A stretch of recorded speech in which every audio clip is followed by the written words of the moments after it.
Hello everyone, welcome to DS आज की class. मैं हूं दीप्ति शर्मा। आज के इस वीडियो में हम यूपी पुलिस कांस्टेबल भर्ती परीक्षा 2024 के लिए सामान्य ज्ञान का टेस्ट नंबर 14 देखेंगे। तो देरी ना करते हुए शुरू करते हैं आज का टेस्ट और देखते हैं आज का पहला प्रश्न। हाल ही में किस राज्य के लंगड़ा आम को जीआई टैग प्रदान किया गया है? इसके विकल्प हैं ए उत्तर प्रदेश, बी मध्य प्रदेश, सी राजस्थान और डी महाराष्ट्र। तो इसका राइट ऑप्शन है ए उत्तर प्रदेश। हाल ही में बनारसी लंगड़ा आम एवं बनारसी पान को जीआई टैग प्राप्त हुआ है। देखते हैं अगला प्रश्न। हाल ही में संयुक्त सैन्य अभ्यास कवच कहाँ आयोजित किया गया है? इसके विकल्प हैं ए लक्षद्वीप में, बी अंडमान और निकोबार में, सी केरल में और डी तमिलनाडु में। तो इसका सही उत्तर है बी अंडमान और निकोबार में। अप्रैल 2023 में अंडमान और निकोबार में इस संयुक्त सैन्य अभ्यास कवच का आयोजन किया गया है। देखते हैं अगला क्वेश्चन। पृथ्वी के वायुमंडल की किस परत में ओजोन परत पाई जाती है? तो इसका सही विकल्प हो जाएगा बी समताप मंडल। पृथ्वी के वायुमंडल में कुल 5 परतें होती हैं। आइए देखते हैं अगला प्रश्न। निम्नलिखित में से कौन दक्षिण भारत की सबसे लंबी नदी है? तो इसका सही विकल्प हो जाएगा डी गोदावरी। भारत की सबसे लंबी नदी गंगा नदी है। आइए देखते हैं अगला प्रश्न।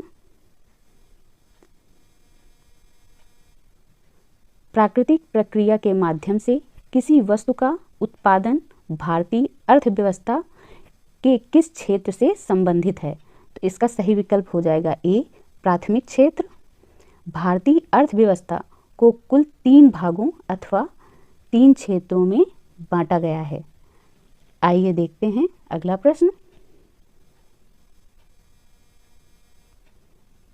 गोस्वामी तुलसीदास जी ने रामचरितमानस किस भाषा में लिखा था? तो इसका सही विकल्प हो जाएगा डी अवधी भाषा। रामायण की रचना महर्षि वाल्मीकि ने संस्कृत भाषा में की थी। आइए देखते हैं अगला प्रश्न।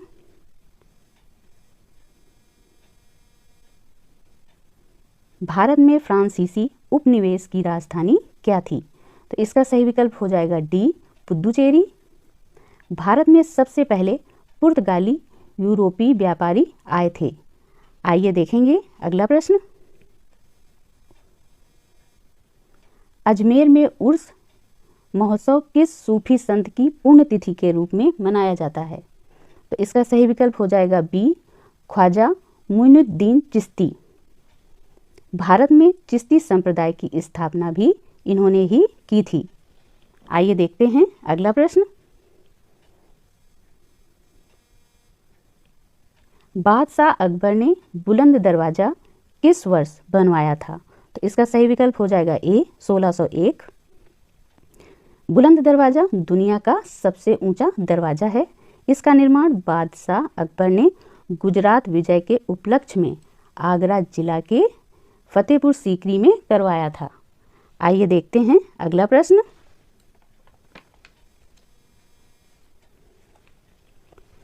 चीन का राष्ट्रीय खेल कौन सा है? तो इसका सही विकल्प हो जाएगा डी टेबल टेनिस।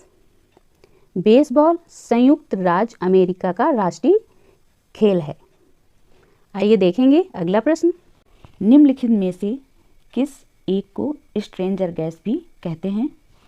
तो इसका सही विकल्प है डी जिनान। जिनान एक अक्रिय गैस है। इसे स्ट्रेंजर गैस भी कहा जाता है। चलिए अगला प्रश्न देखते हैं।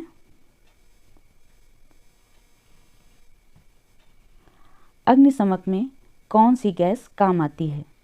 तो इसका सही विकल्प हो जाएगा A carbon dioxide. Carbon dioxide gas को अग्निशमन अर्थात आग बुझाने में प्रयोग किया जाता है। ऑक्सीजन गैस जलने में सहायक है। बिना ऑक्सीजन गैस के आग नहीं जलाई जा सकती। चलिए अगला प्रश्न देखते हैं। जंग लगने पर लोहे का भार, तो इसका सही विकल्प है ए बढ़ता है। जंग लगने पर लोहे का भार बढ़ जाता है। लोहे में जंग लगना एक रासायनिक क्रिया है।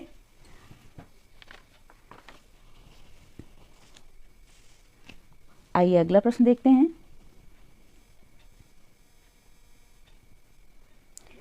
निम्नलिखित में से कौन सा एक RDX का अन्य नाम है? तो इसका सही विकल्प है डी साइक्लोनाइट। RDX का एक अन्य नाम साइक्लोनाइट है। क्या है नाम? साइक्लोनाइट भी है। RDX का आविष्कार जर्मनी के जॉर्ज फ्रेडरिक हेनरिक द्वारा किया गया था। आइए अगला प्रश्न देखते हैं। पृथ्वी पर सबसे पुराना जीव कौन सा है? तो इसका सही विकल्प है ए नीलहरित शैवाल। नीलहरित शैवाल पृथ्वी पर पाया जाने वाला सबसे पुराना जीव है। इसे साइनोबैक्टीरिया भी कहा जाता है। क्या कहा जाता है? साइनोबैक्टीरिया भी कहा जाता है। चलिए अगला प्रश्न देखते हैं। निम्नलिखित में से किसका निर्माण हमारे शरीर में नहीं होता है? तो इसका सही विकल्प है A vitamin A. Vitamin A का निर्माण हमारे शरीर में नहीं होता है। इसकी कमी से आंखों में रतौंधी रोग होता है। कौन सा रोग होता है? रतौंधी रोग होता है। चलिए अगला प्रश्न देखते हैं।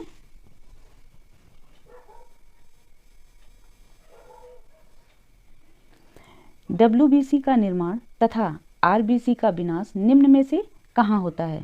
तो इसका सही विकल्प है बी प्लीहा में। WBC का निर्माण और RBC का विनाश दोनों प्लीहा में होता है। वैसे WBC तथा RBC का निर्माण अस्थिमज्जा में होता है। कहाँ होता है? अस्थिमज्जा में होता है। चलिए आइए अगला प्रश्न देखते हैं।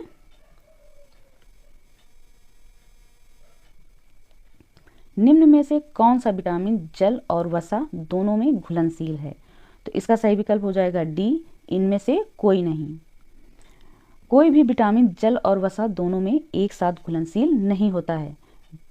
विटामिन बी और सी जल में घुलनशील हैं और शेष सभी विटामिन वसा में घुलनशील हैं।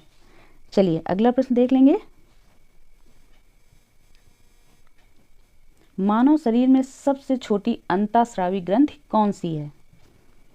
तो इसका सही विकल्प हो जाएगा डी पिट्यूटरी ग्रंथि। मानव शरीर में सबसे छोटी अंतःस्रावी ग्रंथि पिट्यूटरी ग्रंथि है, जबकि थायराइड ग्रंथि मानव शरीर में सबसे बड़ी अंतःस्रावी ग्रंथि है। ऐसी ग्रंथियां जो अपना स्राव सीधे रक्त में करती हैं अंतःस्रावी ग्रंथियां कहलाती हैं। क्या कहलाती हैं? अंतःस्रावी ग्रंथियां कहलाती हैं। चलिए अगला प्रश्न देखते हैं। क्यूसेक में क्या मापा जाता है? तो इसका सही विकल्प हो जाएगा डी जल का बहाव। जल के बहाव को क्यूसेक में मापते हैं। यदि आज का यह मेरा वीडियो आपको पसंद आया हो तो कृपया मेरे वीडियो को लाइक करें, शेयर करें और मेरे चैनल को सब्सक्राइब करना ना भूलें। मिलते हैं अगले वीडियो में, तब तक के लिए धन्यवाद।